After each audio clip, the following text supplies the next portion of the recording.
بذكر الله ترتاح القلوب وتنزاح المتاعب والكروب وتنزل رحمة الغفار غيثا به تمحى المعاصي والذنوب.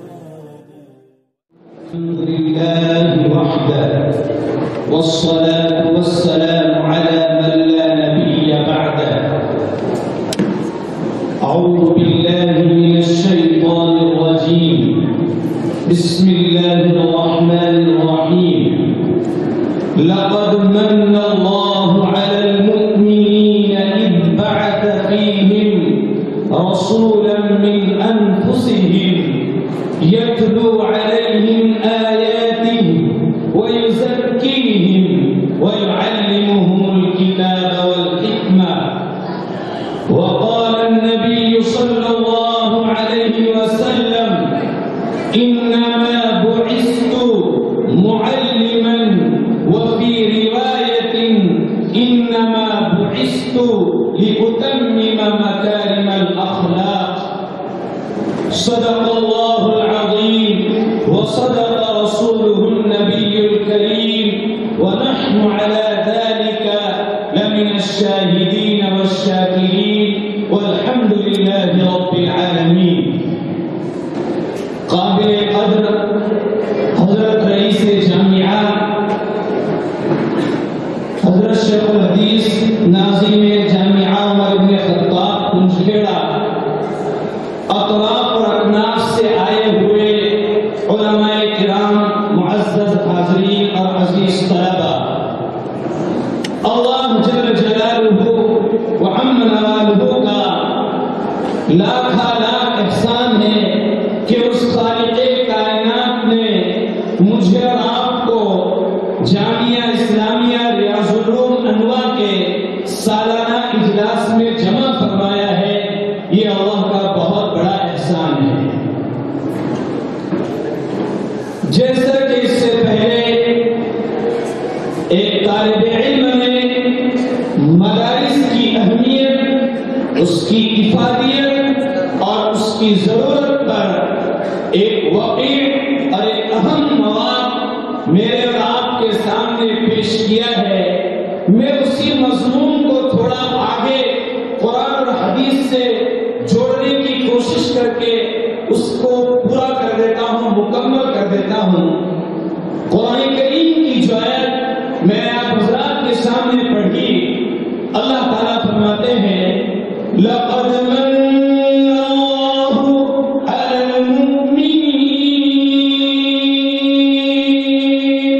تحقیق کے اللہ جل جلالہ مومنوں پر احسان جتلا رہا ہے.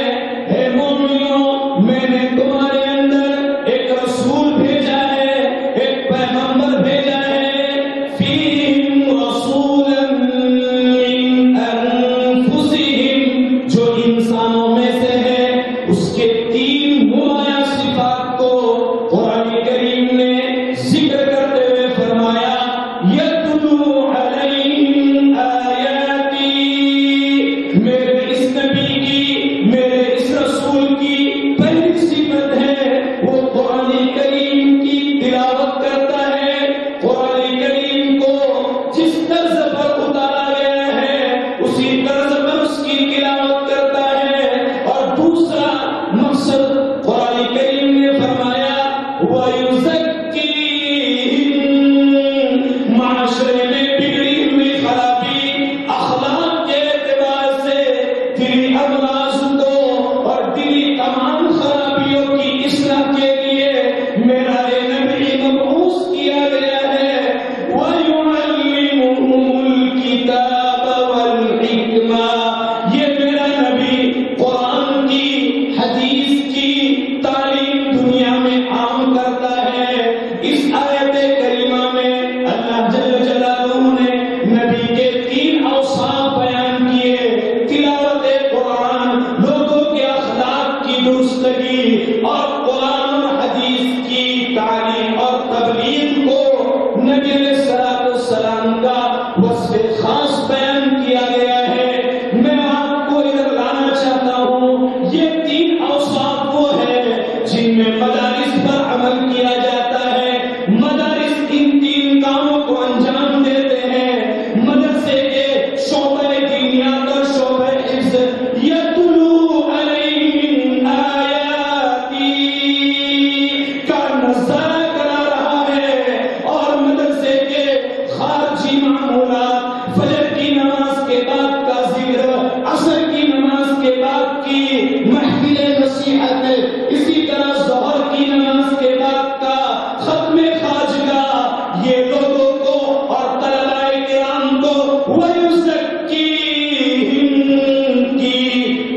اسلامیہ ہے۔ اللہ کے نبی علیہ السلام نے اسی طرف اشارہ کرتے ہوئے فرمایا انما بعثت معلما، مجھے احکام کی تبلیغ بنانے والا اور احکام کی تعلیم سکھانے والا بنا کر بھیجا گیا ہے۔ ایک روایت میں حضور نے فرمایا انما بعثت لأتمم مکارم الاخلاق ویزکیہم، کی تفسیر ہے کہ اللہ کے نبی کو مبعوث کیا گیا ہے اخلاق کو سدھارنے کے لیے۔ اس لیے محترم سامعین، یہ دین کا جو شان نبوت اور مقصد نبوت ہے، اللہ جل جلالہ کے فضل و کرم سے یہ مدارس انہیں انجام دیتے ہیں۔ یہ مدارس دنیا کی ایمان کی حفاظت کے قلعے ہیں۔ اگر یہ مدارس نہ ہو، خدا کی قسم ہندوستان میں ہی بلکہ پوری دنیا کے ایمان کی حفاظت انتہائی مشکل اور ہار ہے۔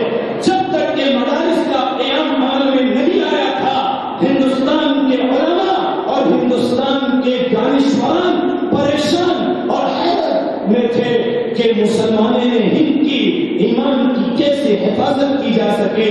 اللہ کے نبی علیہ السلام نے ارشاد فرمایا، مسلم شریف کی روایت ہے، حضرت انس بن مالک فرماتے ہیں یأتی زمان علی امتی القابض علی دینہ کالقابض علی جمرۃ من النار۔ اے میرے نبی، امت کو میرا ایک پیغام پہنچا دیجئے، امت کو میرا میسج دے دیجئے کہ آنے والا زمانہ اتنا کٹھین ہوگا کہ اس میں اسلام کو، اسلامیات کو، ایمان کو، ایمانیات کو، اسلامی تعلیم کو بچانا اور اس پر قائم رہنا انتہائی دشوار ہو جائے گا۔ جس طرح کے ہاتھ کے اوپر انگارہ لینا دشوار ہے، ہاتھ کے اوپر انگارہ پکڑنا مشکل ہے، اسی طرح ایک پرفتن دور آئے گا، ایک پرفتن دور آئے گا۔ اس پرفتن دور میں ایمان کی، اسلام کی حفاظت انتہائی مشکل اور دشوار ہو جائے گی۔ اس کی حفاظت کے لیے آپ کو کیا کرنا ہوگا؟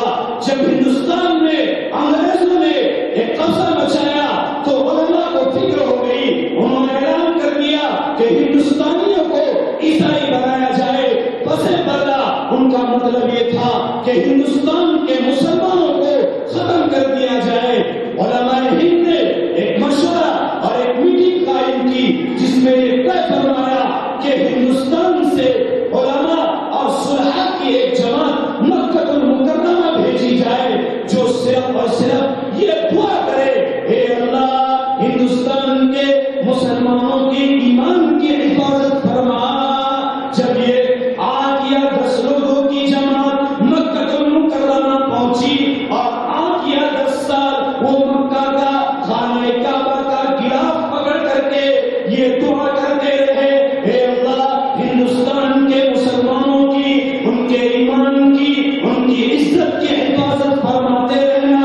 کئی دنوں کے بعد ہندوستان سے ایک قافلہ حج کے لیے مکہ المکرمہ پہنچا اور اس قافلے نے انہیں جا کر یہ خبر دی کہ ہندوستان میں مدرسے کا قیام عمل میں آ گیا۔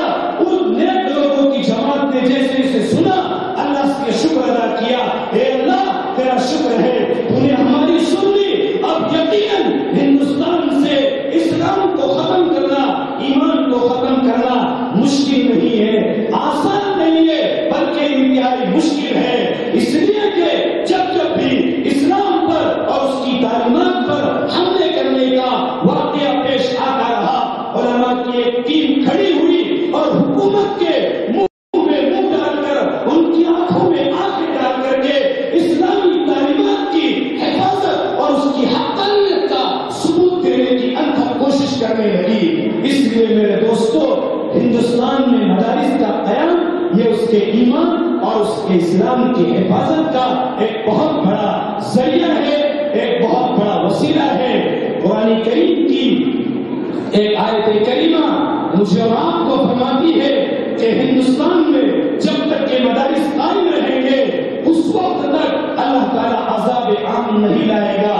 قرآن کریم کی آیت میں اللہ تبارک و تعالیٰ فرماتے ہیں وَإِذْ قَالَ اللَّهُمَّ إِنْ كَانَ هَذَا هُوَ الْحَقَّ مِنْ عِنْدِكَ فَأَمْطِرْ عَلَيْنَا حِجَارَةً مِنَ السَّمَاءِ أَوْ ائْتِنَا بِعَذَابٍ أَلِيمٍ. کفار مکہ نے اللہ کے سامنے یہ اپنی درخواست رکھی، اے اللہ محمد عربی اگر برحق ہے اور اس کا دین برحق ہے تو یاد رکھ فَأَمْطِرْ عَلَيْنَا، ہم آسمان سے پتھروں کی بارش برسا دے اور ہمیں ہلاک اور برباد کر دے اور تیرے نبی کے دین کو برحق کر کے بتا دے.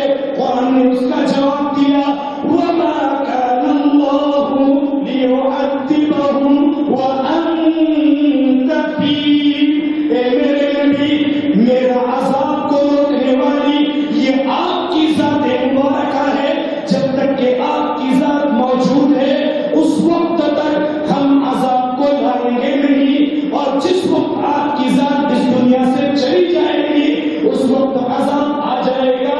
ایک بات کہہ کر کے میں اپنی بات ختم کرتا ہوں. امام مسلم نے روایت میں فرمایا ان لکل آیت ظہرا و بطنا، ہر آیت کا ایک ظاہری معنی ہوتا ہے اور ہر آیت کا ایک باطنی معنی ہوتا ہے. اس آیت کا ظاہری معنی تو یہی ہے کہ رسول اللہ صلی اللہ علیہ وسلم کی ذات جب تک کہ اس دنیا میں موجود تھی اللہ نے عذاب سے کفار مکہ کو بچایا. اور محدثین نے مفسرین نے اس آیت کریمہ کی تفسیر کرتے ہوئے فرمایا کہ جب تک نبی کی ذات موجود تھی عذاب آیا نہیں، جب تک وارثین انبیاء اور مدرسے سے پڑھنے والے اہل علم موجود رہیں گے وَمَا كَانَ اللَّهُ لِيُعَذِّبَهُمْ وَأَنْتَ فِيهِمْ. اے نبی، تیری ذات چاہے بارائس موجود ہو یا تیری ذات بے اعتبار صفات کے موجود ہو، ہم اس دنیا میں عذاب کو نہیں لائیں گے. جس علاقے میں مدارس ہوتے ہیں اس علاقے کو اللہ تعالیٰ آنے والی آفات اور مصیبتوں اور پریشانیوں سے بچا لیتا ہے. ایک روایت میں آقا مدنی محمد عربی صلی اللہ علیہ وسلم نے ارشاد فرمایا ان العالم له يستغفر من في السماء ومن في الارض حتى الحيتان في جوف البحر. کہ عالم کے لیے، اہل علم کے لیے دنیا کی ہر چیز دعا کرتی ہے رحمت کی. جب رحمت کی دعا کرتی ہے، جس سرزمین پر مدارس ہوتے ہیں، جس سرزمین پر اہل علم ہوتے ہیں، ان کے لیے کائنات کی ہر شے دعا کرتی ہے، وہاں پر کبھی بھی عذاب الہی آ نہیں سکتا. اس لیے میرے محترم بزرگوں دوستوں، ہمیں اور آپ کو مدارس سے جڑنا ہوگا. اپنے بچوں کو ان مدارس کے حوالے کر کے ہمیں اپنے ایمان اور اسلام کی حفاظت کا ایک ذریعہ اور ایک وسیلہ تیار کرنا ہوگا. اللہ تعالیٰ مجھے اور آپ کو عمل کی توفیق نصیب فرمائے. وآخر دعوانا